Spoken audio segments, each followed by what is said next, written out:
to organize some sort of door prize raffle for a copy, please feel free. Published last year by XML Press. Topic-based writing for technical communication and the web. Technical communication is the field I work in most, but technical communication and content marketing are kind of meeting in the middle anyway, because that's the content, a big part of the content that content marketing wants. And most of the ideas in this book are not specific to TechCom, they're just general about writing for the web. I'm going to start way back actually before the web. No, I'm not going to make you keep on doing that. It's really a wonderful book called The Nuremberg Tunnel by a guy called John Carroll out of MIT. Published in 1990 based on research done in the 1980s, mostly around teaching people how to use very, very early computer systems. The Apple Lisa is one of the systems. He had the first online tutorial, and he has a whole chapter on why it didn't work. But the reason I start here is for a couple of reasons. One is most of the way we think about creating content is still comes out of the book paradigm today. How many times do we find a really cool new web framework or something, and you go to the documentation, and what is it? It's a book. It's not hypertext, it's a bunch of chapters in a row. So even the people who are making the coolest stuff on the web are still writing like it's 1990. But what John Carroll discovered was even in paper, even in a computer lab, with no sources of information other than the stack of manuals, people did not sit down and read sequentially. They hopped about all over the place. So this is how people read on the web today didn't actually start with the web. The web didn't change things the way that Nicholas Carr would have us believe that the web is rotting our brains. People familiar with the shallows? Basically, Carr argues that ever since the web, we have lost our ability for deep thought. So,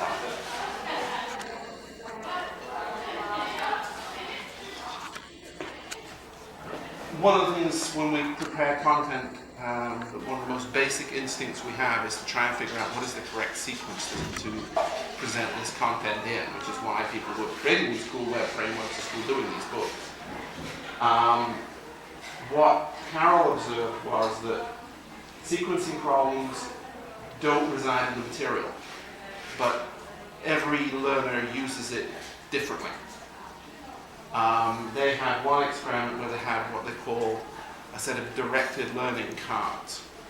This is all pre-web, right? So there's no capacity for what we do today on the web. But they made a stack of cards, unbound, covering different functions of the system. And they stacked them each beside computer stations in the morning, and then let people use them. In the evening they come back and look at the order that they're in. And they were looking to see would they all be in the same order. Would they be in the order they were put in? Would they be in some new order? Every single stack was in a completely different order. Each individual person uses information in a completely different order, even when they're asked to do the same task. Right? Because they were all being given the same tasks to complete. So it's really interesting that even under those really controlled conditions, people use content in completely different ways.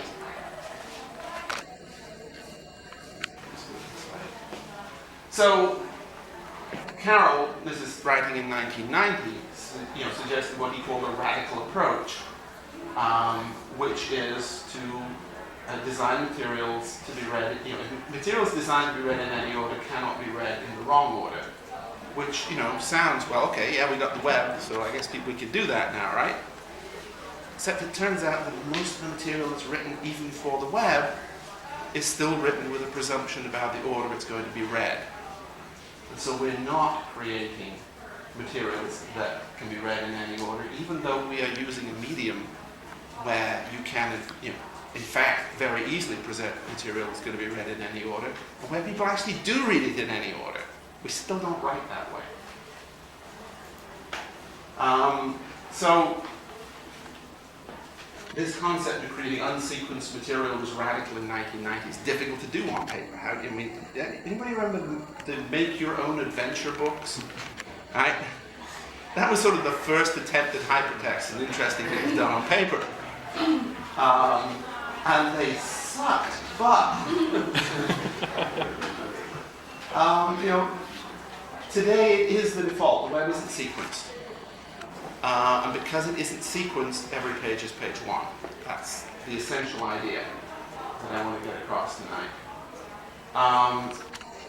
Readers arrive at content via Google search, via recommendations on social networks, via links from other pages. There's no continuity of where they were before. You just do not know where your reader was before, which means every link leads to a new page. It's always a page one. And this is true even when people are not on the web, interestingly enough. If you've seen a house for sale sign or any kind of billboard with a QR code on it, right? You don't know where people are coming from. How many people are on their phone or tablet looking stuff up when they're watching TV? Yeah, it's apparently about 80% of the population is now doing this.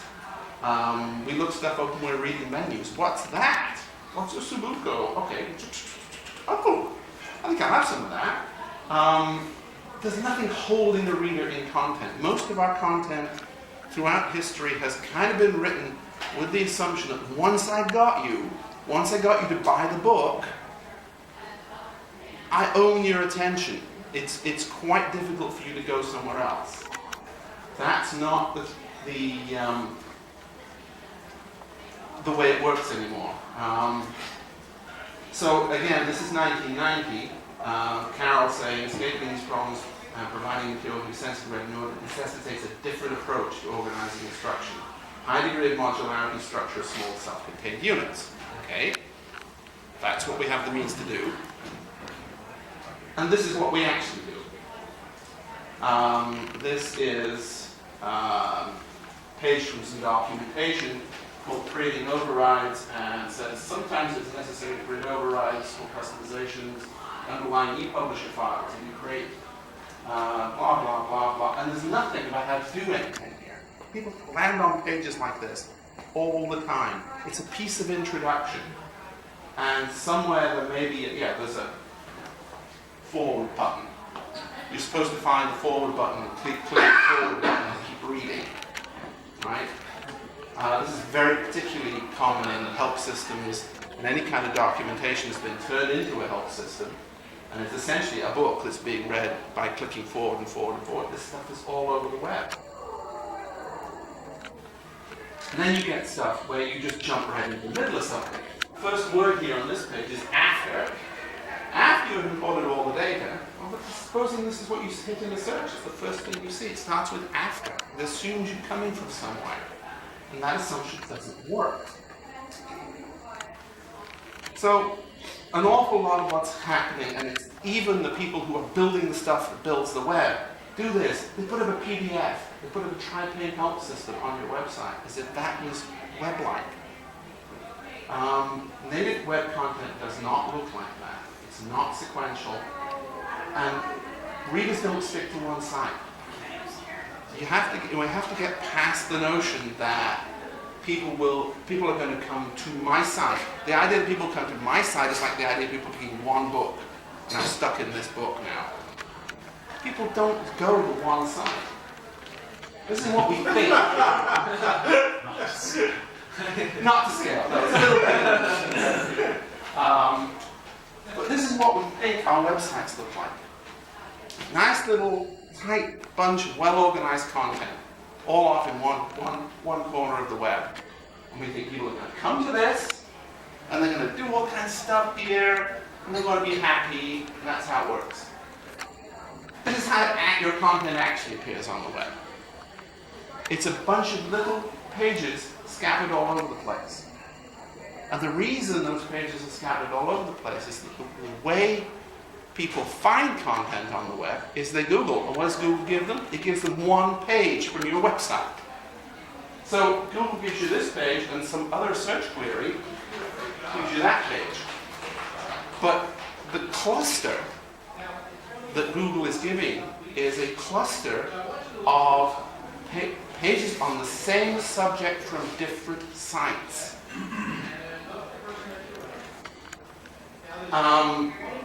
What that means is home pages are now an obsolete concept.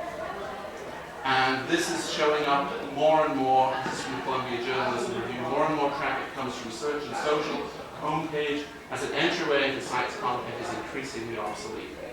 The New York Times, recently, I don't know if you've heard of the New York Times Innovation Report. It was quite a big deal in the content strategy space. And it's a study of the New York Times online. When they built the online presence, they built it the way they built the newspaper. They built it around the home page, around page one. And they discovered that on the web, that model simply doesn't work at all. Very little of their traffic was hitting that page. People go directly to the story they're interested in. And so they've now undertaking a massive reorganization of the site and of how they build the site and how they value content on the site. Because the home page has become irrelevant. This is Jerry McGovern. People heard of Jerry McGovern? He's quite a big wheel in the content strategy space and does a lot of work on just figuring out So Jerry McGovern says, and this is in a blog post, was posted actually a week ago. Control of the homepage often represents a Pyrrhic victory for traditional marketers and communicators. Recently heard one community say, a homepage was one of the few places that they controlled the message. But only 10% of site visitors came to the homepage. For every 100 people who arrive at the homepage, only 3 click on the news link. So controlling your homepage is meaningless. It's not where people are coming in. Every page is page one, in other words. But I talk to writers all the time, and they are still in complete denial about the web, how it works, how people search it, how they use content. I hear too many false hits. I hear too much stuff to wade through. It takes too long to find things. Content is unreliable. Easy to find things in a book with a well-prepared index. As if there were books with well-prepared indexes anymore.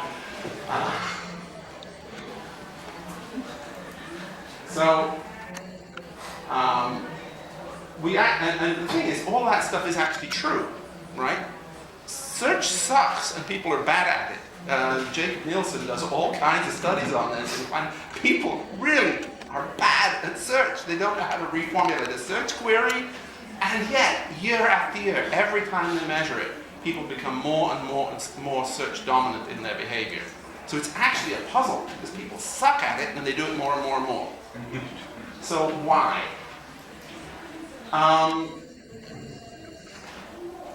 Scope is the number one reason. Searching the web is not like searching the index of one book. I hear this comparison. Well, people could just come to the site and use the site search, or people can just get the book and search the index. Yeah, but that's one site, that's one book. And finding that one site of that one book is a hard problem. So you're comparing that to searching Google that finds all the right sites and the pages in one operation. So it's a false comparison. So scope is huge. If you search the web, you can pretty much know whether there is an answer out there or not in one operation that doesn't require a lot of thinking or a lot of skill, because we know people don't have the skill, because Nielsen keeps studying it and finds out they still don't.